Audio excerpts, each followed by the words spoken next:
하나님 말씀을 보겠습니다. 하나님 말씀은 신약성경 요한계시록 14장 14절에서 20절 말씀입니다. 요한계시록 14장 14절에서 20절 말씀을 교독하도록 하겠습니다.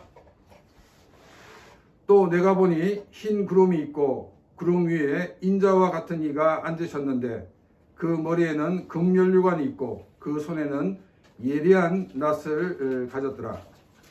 다른 천사가 성전으로 돌아와 구름 위에 앉은 이를 향하여 큰 음성으로 외쳐 이르되 당신의 낫을 휘둘러 거두소서. 땅의 곡식이 살아있고 거둘 때가 이르렀습니다. 구름 위에 앉으신 이가 낫을 땅에 휘두르매 땅의 곡식이 거두어지니라. 또 다른 천사가 하늘에 있는 성전에서 나오는데 역시 예리한 낫을 가졌더라. 또 불을 다스리는 다른 천사가 제단으로부터 나와 예리한 낫 가진 자를 향하여 큰 음성으로 불러 이르되 내 예리한 낫을 휘둘러 땅에 포도송이를 거두라. 그 포도가 익었느니라 하더라. 천사가 낫을 땅에 휘둘러 땅에 포도를 거두어 하늘의 자연의 큰 포도주를 거두에 같이 읽겠습니다. 성 밖에서 그 틀이 밟히니 틀에서 피가 나서 말굴레까지 닿았고 1600 스타디온에 퍼졌더라. 아멘. 종교개혁자들 가운데 손꼽히는 인물 중에 한 사람이 이 존 칼빈이라는 사람이 있습니다. 이제 프랑스어로 얘기하면 장 깔뱅이라고 얘기합니다. 칼빈의 그 손꼽히는 작품으로는 27살에 쓴 이 기독교 강요로서 우리 개신교의 교리를 아주 체계적으로 그리고 아주 정말 이렇게 그 중요한 부분들을 논술하고 있습니다. 칼빈의 그 저서로 사람들이 잘못 알고 있는 것이 있는데 그것이 뭐냐면 칼빈의 그 성경 주석입니다. 주석은 뭐냐면 성경을 이렇게 설명해 놓은 그런 책을 얘기하고 있습니다. 칼빈의 성경 주석은 칼빈이 직접 집필한 것이 아니라 이 칼빈이 설교할 때 이 속기사인 라그니에라는 사람이 그걸 받아서 적은 것을 책으로 출간을 하게 된 것입니다. 이 칼빈이 이 설교를 할 때 강해식으로 설교를 했는데 그 신구약 성경이 몇 권 있습니까? 합쳐서 66권이죠. 근데 이 66권 중에서 65권이 이 출판이 되었습니다. 그러면 이 66권 중에서 한 권이 출판되지 않았는데 그 출간되지 않은 한 권은 어떤 것일까요? 바로 요한계시록입니다. 이 켈빈이 요한계시록에 대해서 설교를 하지 않았는지 아니면 이 설교를 했는데 받아 적지를 못했는지는 우리가 정확하게 알지 못하지만 어쨌든 이 요한계시록에 대한 이 주석은 존재하지 않습니다. 여기서 우리가 한 가지 추론할 수 있는 게 뭐냐면 이 종교개혁이 그 진행되던 그 시대에는 요한계시록이 크게 인용되지 않았다는 것입니다. 그러니까 이제 종교개혁을 위해서 여러 가지 어떤 자료들을 이 요한계시록을 통해서 증거되지 않았다는 것을 우리가 알 수가 있습니다. 만일에 이 종교개혁에 필요한 성경 구조들이 많이 있었다 그러면은 아마도 이 요한계시록은 많은 주목을 받았을 것이고 또 설교가 되었을 것입니다. 요한계시록이 그렇지 못했기 때문에 요한계시록에 대한 그런 주석이 없는 게 아닌가 이렇게 생각을 합니다. 루터의 경우에는 이 야고보서를 뭐라고 얘기하냐면 지푸라기 서신이라고 하였습니다. 이 말은 성경에서 중요한 부분이 아니다 하는 것과 같은 의미가 있습니다. 좀 더 정확하게 얘기하면은 이 야고보서는 이 종교개혁을 뒷받침할 수 있는 교리적인 그런 그 근거가 될 수 있는 성경이 적었다는 것입니다. 왜냐하면은 야고보서는 믿음 있는 사람들은 행위가 있어야 된다 하는 것을 강조하고 있기 때문에 오직 믿음으로라는 이 종교개혁의 이 캐치프레이즈에 반대하는 것처럼 보여졌기 때문입니다. 요한계시록이 많은 크리스천들에게 애독될 때는 주로 기독교가 억압을 받고 있을 때, 또 사회가 어려울 때입니다. 자기의 힘으로는 도저히 당면한 문제를 해결할 수 없을 때, 더 많은 사람들이 요한계시록을 읽었던 것을 보게 됩니다. 한국교회의 경우에는 일제 강점기 시대 때 일본이 신사차별을 강요하면서 기독교에 대한 탄압이 있었습니다. 나라도 빼앗기고 또 신앙의 자유도 빼앗긴 상황에서 많은 한국의 크리스찬들이 이 요한계시록에 많은 관심을 가졌던 것을 보게 됩니다. 이 요한계시록이 그 AD 90년경에 기록되었는데 우리는 지금 21세기를 살고 있습니다. 약 2000년의 기독교 역사 가운데 요한계시록을 제일 열심히 읽었던 시기는 언제라고 생각이 됐습니까? 저는 여러 가지 자료를 통해서 볼 때 제일 요한계시록을 열심히 읽었던 시기는 요한계시록을 처음 받아 읽는 7교회 성도들이 살던 시대, 또 이 기독교가 로마의 국교가 되기 전까지의 그 초대교회라고 하는데 이 초대교회 시대가 아니었겠는가 생각을 하고 있습니다. 이 초대교회 성도들은 예수님께서 곧 오실 것이라고 그들은 믿고 있었습니다. 요한계시록 맨 마지막 장 22장인데 20절을 보게 되면 예수님께서 이렇게 말씀하십니다. 내가 진실로 속히 오리라. 거기에 대해서 요한은 주 예수여 의시옵소서 라고 대답을 하고 21절에 가서 주 예수의 은혜가 모든 자에게 있을지어다 라고 요한계시록이 마치고 있습니다. 이 초대교회 성도들의 상황, 그리고 이 계시록의 마지막 말씀을 근거로 초대교회 성도들은 자신들이 살아있을 때 예수님이 오신다고 그들은 믿고 있었습니다. 요한계시록을 처음 받아 읽은 이 7교회 성도들이나 또 로마에 핍박이 있었던 그 초대교회 성도들은 예수님의 재림에 대한 기대를 가지고 살았습니다. 그런데 이 종교개혁 당시뿐 아니라 종교개혁이 있고 난 500년이 지난 21세기에 사는 우리들은 7교회 성도들보다도 또 초대교회 성도들보다도 또 종교개혁 시대에 있었던 성도들보다도 더 종말을 생각하고 있지 않다는 것입니다. 그래서 이 요한계시록에 대한 관심도 멀어졌습니다. 우리가 분명히 말할 수 있는 것이 뭐냐면 요한계시록을 처음 받아 읽는 이 7교회 성도들보다도 또 초대교회 성도들보다도 종교개혁 시대 성도들보다도 주님의 재림이 더 가까이 왔다는 것은 분명합니다. 그런데 7교회 성도들보다도 우리는 주님의 재림을 더 멀리 있는 것으로 생각하고 있는 것 같습니다. 7교회 성도들과 초대교회 성도들은 주님의 재림이 임박했다는 믿음을 가지고 살았는데 2000년이 지난 우리들은 우리보다도 더 미래의 어떠한 시점에서 이루어질 일이라고 생각을 하고 있다는 것입니다. 물론 2000년이 되기 전에 1998년이나 99년에는 종말에 대해 많은 사람들이 생각을 했습니다. 왜냐하면 2000년이라는 하나의 큰 획을 긋는 시기였기 때문입니다. 2000년이 지나고 2001년, 2002년이 되면서 사람들은 다시금 종말에 대해 생각을 하지 않고 살아가고 있습니다.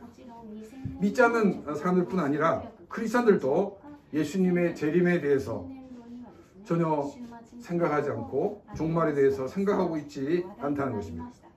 우리는 요한계시록을 통해서 종말을 생각하면서 늘 종말을 기억하고 언제든지 예수님 오실 수 있다는 그런 종말의 신앙을 가지고 사는 믿음을 우리는 회복해야 된다는 것입니다.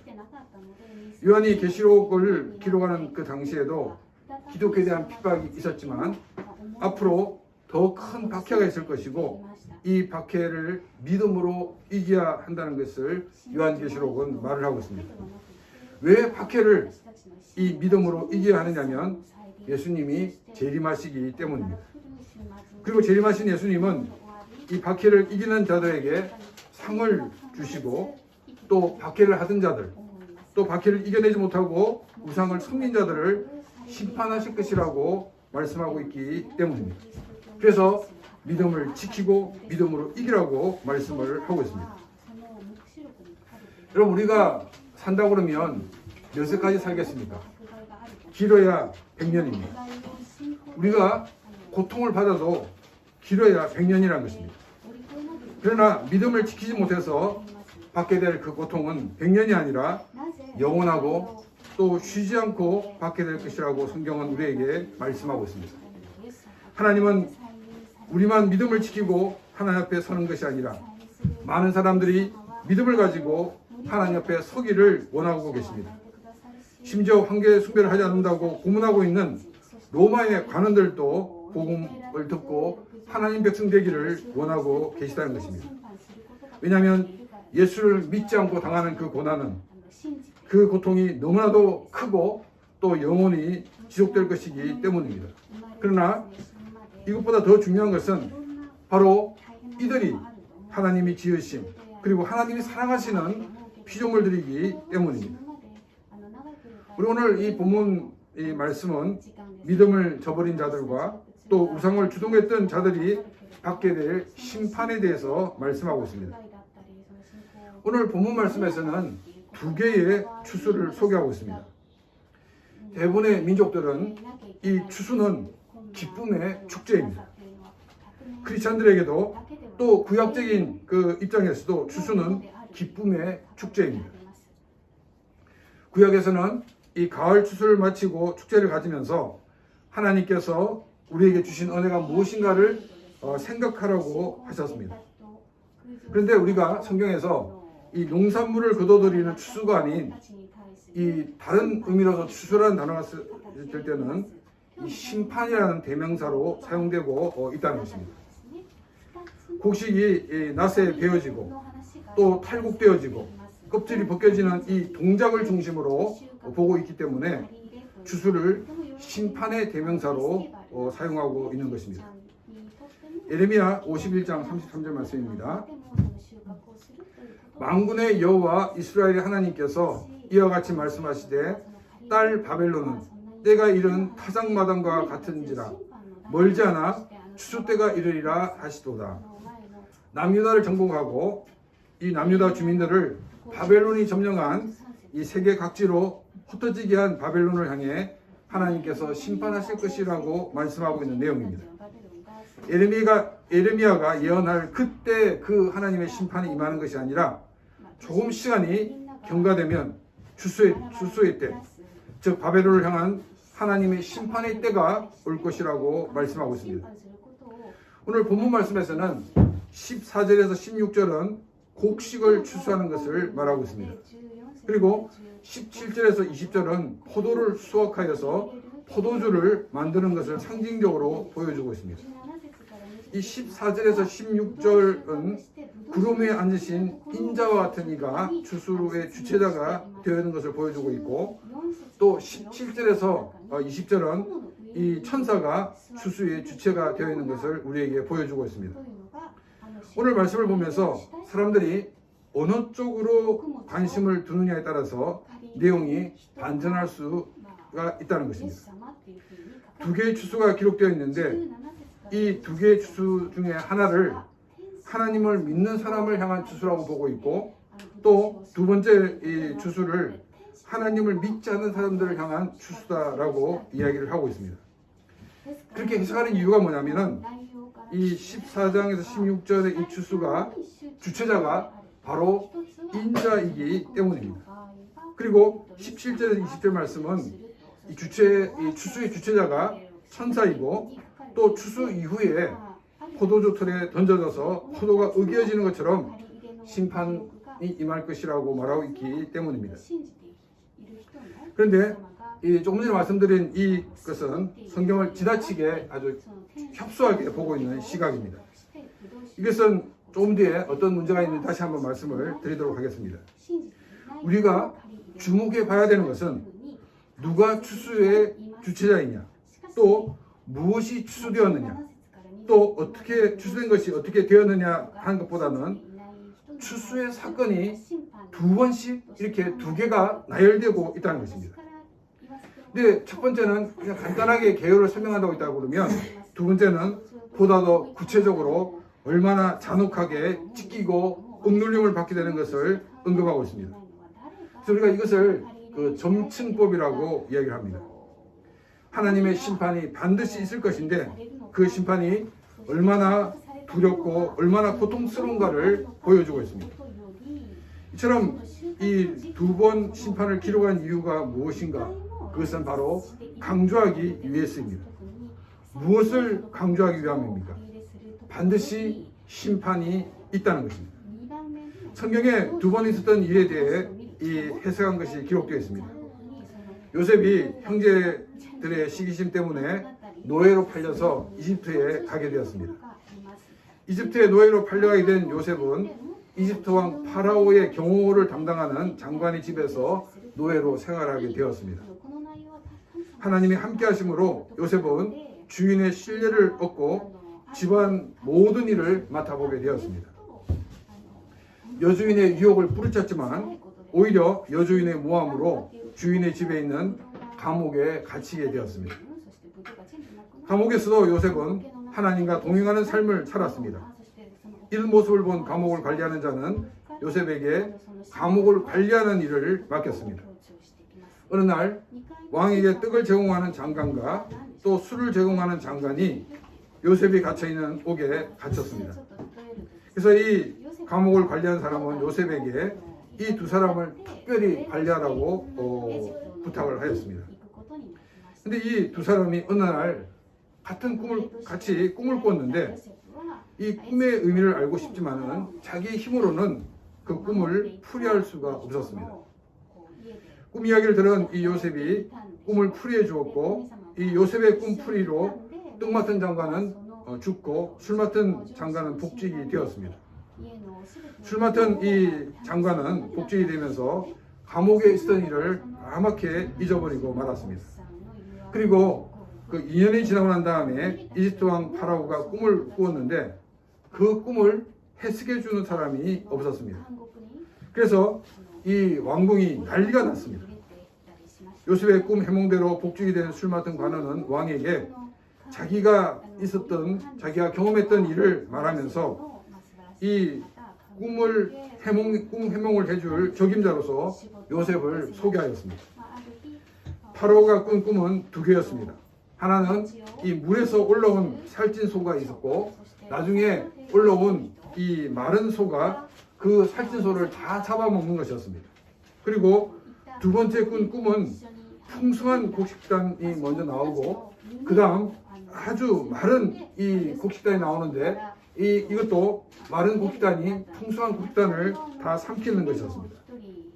요셉은 이것은 두 개의 꿈이 아니라 하나라고 말하면서 왜 하나님께서 이 두 개의 꿈을 연속해서 꾸게 하셨는가를 파라오에게 설명을 합니다.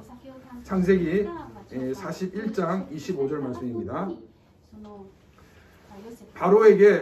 바로께서 꿈을 두 번 겹쳐 꾸신 것은 하나님이 이 일을 정하셨습니다. 하나님이 속히 행하시리니. 파라오가 두 개의 꿈을 겹쳐 꾼 것은 하나님께서 반드시 이 일을 하실 것이다 하는 결정을 하셨기 때문이라고 요셉이 설명합니다.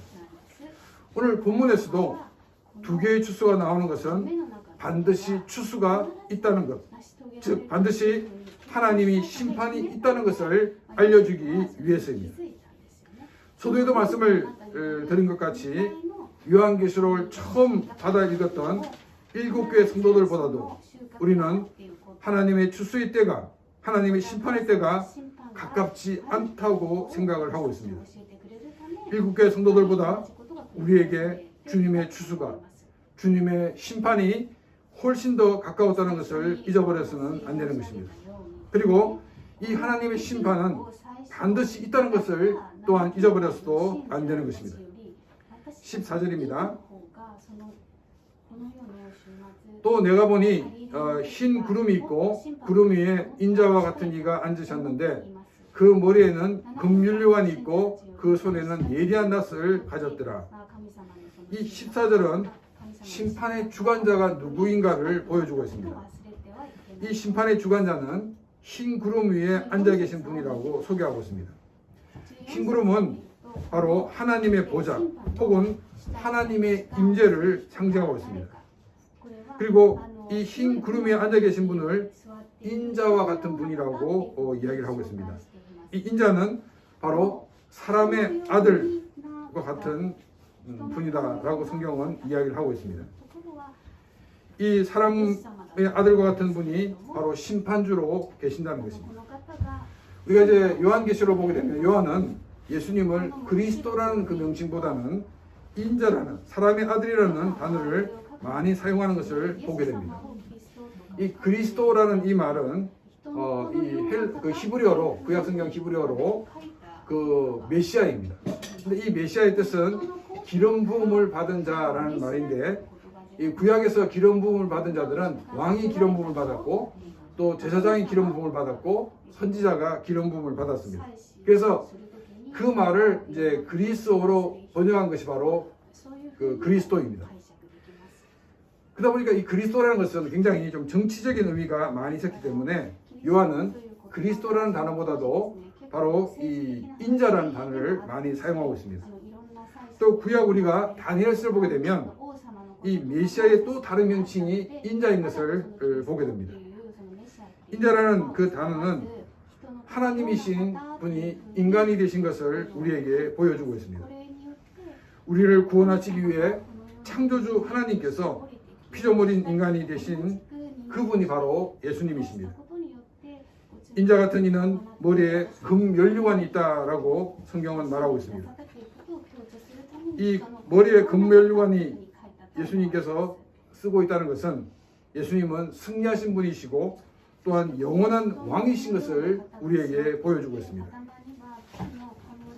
사람이 되신 창조주 하나님께서 승리하셔서 영원한 왕으로 계신다는 것입니다.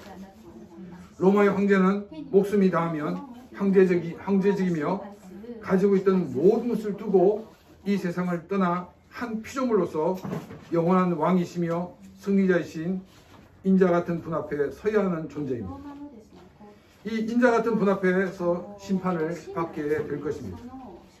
인자 같은 분이 심판하시는 모습을 이 성경은 예리한 낯을 가지고 계신 분이라고 묘사하고 있습니다. 인자 같은 분이 심판의 주관자 혹은 심판의 최고의 책임자가 되신다는 것입니다. 이 최고의 책임자이신 인자 같은 분의 지휘 아래 천사들이 심판을 집행해 가기 위해서 움직이는 것을 이 두 번째 심판에서 보여주고 있습니다. 로마는 로마의 황제 숭배를 하면 이제까지 살던 삶을 보장해 준다고 말하고 있습니다. 그리고 로마 황제 숭배를 거부하고 예수님을 주로 고백하면 고문하고 죽이겠노라고 말하고 있습니다. 그런데 예수님께서 반대로 최고의 심판자로 계시다는 것입니다. 믿음으로 이 모든 박해를 이기지 못하는 것은 사람이 되신 하나님을 인자 같은 일을 모르기 때문입니다. 믿음이 없다고 생각이 되십니까? 예수님에 대해 더 알아가시기를 바랍니다. 더 하나님의 말씀을 읽고 말씀을 묵상하고 말씀을 연구하시기 바랍니다. 삼위일체 하나님에 대한 믿음을 달라고 기도하시기를 바랍니다. 이사야서 55장 6절 말씀입니다. 너희는 여호와를 만날 만할 때에 찾으라. 가까이 계실 때에 그를 부르라. 하나님이 우리에게 기회를 주실 때 그때 주님을 찾으라는 것입니다. 이 시간이 우리가 주님을 구하고 주님을 만나는 시간이라는 것입니다. 고린도후서 6장 2절 말씀입니다. 이르시되 내가 은혜 베풀 때에 너희에게 듣고 구원의 날에 너를 도왔다 하셨으니 보라 지금은 은혜 받을 만한 때요 보라 지금은 구원의 날이로다. 우리에게 이 은혜의 시간이 주어질 바로 이때 주님을 찾고 주님을 구함으로 주님을 만나고 주님과 동행하는 그런 삶을 살아가는 것입니다.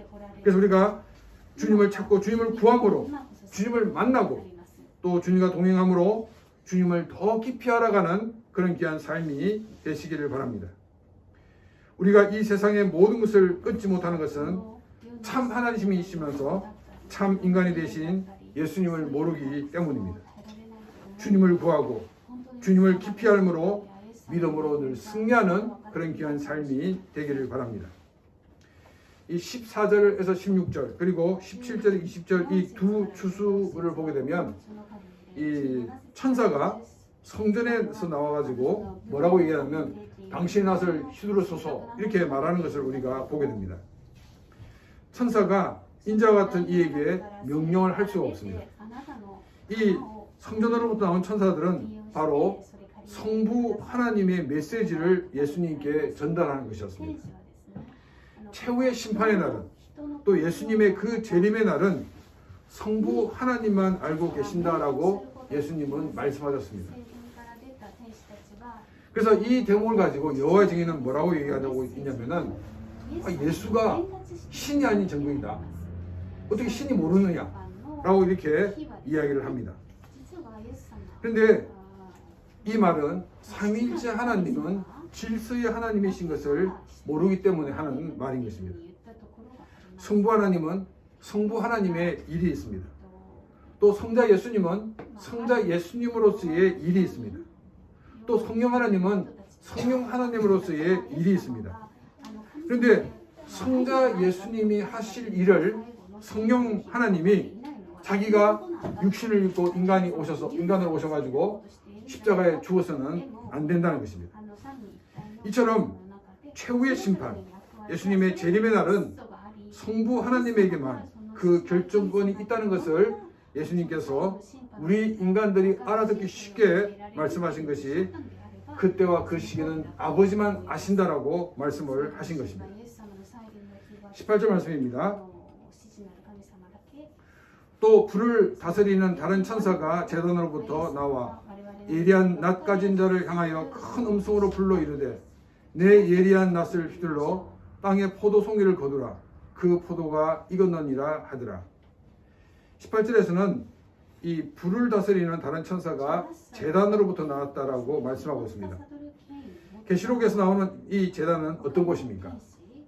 주님의 이름 때문에 죽임을 당한 영혼들이 그 제단 아래 있다라고 계시록 6장 9절에서 말씀하고 있습니다. 그리고 계시록 8장 3절에서는 성도들의 기도가 모여지는 곳으로 보여주고 있습니다. 이곳에서 불을 다스린 천사가 예리한 낫을 가진 천사에게 땅의 포도를 거두라고 말하고 있습니다. 성도들의 탄원, 성도들의 기도가 응답되어 성도들을 탄압하고 박해하던 자들이 그에 합당한 벌을 받게 되는 것을 보여주고 있습니다. 첫 번째 이 추수에도 땅의 곡식이라고 표현하고 있고, 두 번째 추수도 땅의 포도라고 표현하고 있습니다. 그래서 이 첫 번째와 두 번째 모두 다가 땅에 속한 열매인 것을 보여주기 때문에 첫 번째는 하나님을 믿는 사람에 대한 그 추수이고, 두 번째는 믿지 않는 사람의 추수라고 보는 것은 잘못된 해석인 것을 다시 한번 확인해 볼 수가 있습니다. 다음 19절 말씀입니다. 천사가 낫을 땅에 휘둘러 땅에 포도를 거두어 하나님의 진노의 큰 포도주 털에 던지매, 땅의 포도를 거두어 하나님의 진노의 큰 포도주 털에 던지라고 말씀하고 있습니다. 우리는 이 말씀을 잘못 이해하면은 포도농사 잘 되어가지고 지금 포도주를 만들고 있구나라고 생각할 수 있습니다. 근데 여기서 하나님의 진노의 포도주 틀이라고 말하고 있습니다. 이 진노이라는 이 단어가 없으면 그냥 포도농사 잘 되어가지고 사람들이 포도주를 만들고 있구나라고 생각할 수 있습니다. 그런데 이 진노이라는 이와 같은 단어가 들어감으로써 하나님의 심판이 얼마나 무슨가를 설명하고 있습니다. 일곱 교회가 있던 지역이나 또 팔레스타인에서는 이 진노라는 단어가 있고 없고가 얼마나 다른지를 너무나도 잘 알고 있었습니다. 우리는 이 포도주를 만드는 것을 직접 볼 수 없었기 때문에 이 말씀이 사실 와 닿지를 않습니다. 이 포도를 따면 이 포도주 털에 이 포도를 넣습니다. 그리고 이 포도를 깨뜨리기 위해서 사람들이 들어가서 포도를 막 발로 밟습니다. 우리가 이제 이 수확의 관점에서 보게 되면 많은 사람들이 함께 수확을 즐거워하고 또 이게 다음을 위해서 포도주를 만드는 것처럼 보여질 것입니다. 근데 진노의 포도주 틀이란 이 말을 보면서 이 포도주 틀에 들어간 포도가 어떻게 됩니까? 발을 밟아가지고 입게어지고 또 찢기고 억눌리는 그와 같은 포도의 모습을 우리에게 상상시켜줍니다. 그래서 하나님의 심판이 이처럼 깨어지고 찢기고 억눌리게 될 것을 말씀을 하고 있는 것입니다. 20절 말씀입니다. 성 밖에서 그들이 밟히니 털에서 피가 나서 말굴레까지 닿았고 1600 스타디온에 퍼졌더라. 먼저 성 밖에서 그 털이 밝혔다고 말씀하고 있습니다. 예수님께서 성 밖에 나가셔서 십자가에서 죽으셨습니다. 그리고 많은 크리스천들도 성 밖으로 쫓겨나서 그곳에서 순교를 당했습니다. 성 밖으로 쫓겨나서 죽임을 당했다는 것은 죽임을 당하는 사람들에 대한 모욕이 포함되어 있는 것입니다. 크리스천들에 대해서 이처럼 모욕적인 행동을 했던 사람들도 자기들이 한 행동대로 사람들에게 무시를 당하고 또한 벌을 받게 될 것을 성경은 이야기를 하고 있습니다. 그리고 이 포도주 틀에서 나오는 것은 포도주가 아니라 바로 피가 나오고 있다라고 이야기하고 있습니다. 여기 보니까 이 피가 나서 말굴레까지 닿았고라고 얘기하고 있는데 이 말고삐까지 닿았다는 것입니다. 그럼 말고삐라고 그러면 적어도 1m 50 이상, 어떤 경우는 2m가 될 수도 있습니다. 그리고 이 피가 흘러간 길이가 얼마큼 되냐면 1600 스타디온이라고 얘기하고 있습니다. 1 스타디온이 190m입니다. 그러니까 1600 스타디온은 304km입니다. 길이가 1.5m, 높이가 1.5m, 그리고 304km의 그 피가 흘렀다는 것은 어떤 것을 우리에게 보여주고 있습니다.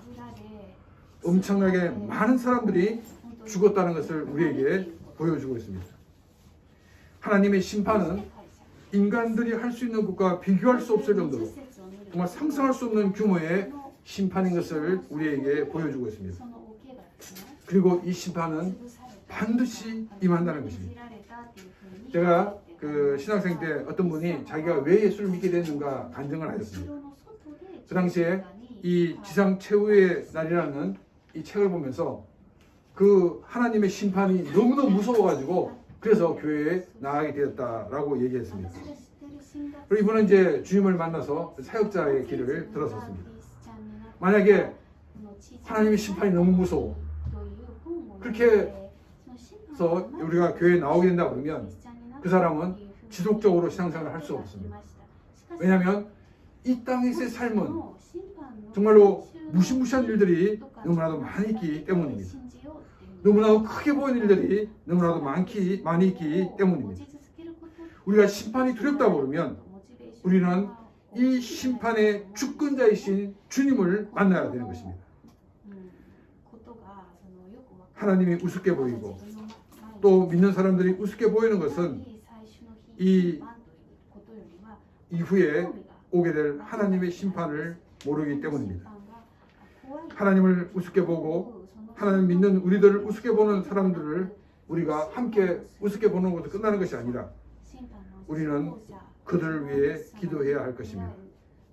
아직 기회가 있을 때 우리는 그들에게 복음을 전해야 하는 것입니다. 하나님의 심판을 주소로 비유하는 데는 그 이유가 있습니다. 예를 들어서 이 포도를 수확하는 계절이 된다고 하면 이 포도를 정해진 기간 안에 빨리 따야 됩니다. 만약 빨리 따지 않으면 다 떨어져서 수확할 수 없게 되기 때문입니다. 추수가 시작되면 빨리 진행되는 것처럼 하나님의 심판은 빠르게 진행된다는 것을 우리에게 알려주고 있습니다. 그때는 복음을 전할 시간도 없습니다. 그때는 복음을 들을 시간도 없는 것입니다. 그래서 우리는 영원한 복음을 기회가 있을 때마다 전해야 하는 것입니다. 우리를 크리스찬이라고 박해하는 자들을 위해서도 기도하고 그들에게 복음을 전해야 하는 것입니다. 주님의 심판이 시작되기 전 우리가 해야 되는 일은 많은 사람들에게 복음을 전하는 일들입니다. 우리에게 이 주어진 이 평화의 시기에 우리는 더 많은 사람들을 위해 기도하고 그들에게 복음을 들을 수 있도록 복음을 전하는 삶을 사시기를 바랍니다. 그래서 많은 사람들이 그 복음을 듣고 하나님의 자녀가 되고 또 하나님의 사람이 되어지는 그런 귀한 역사를 일으키는 복된 삶이 되시기를 주님의 이름으로 축원합니다.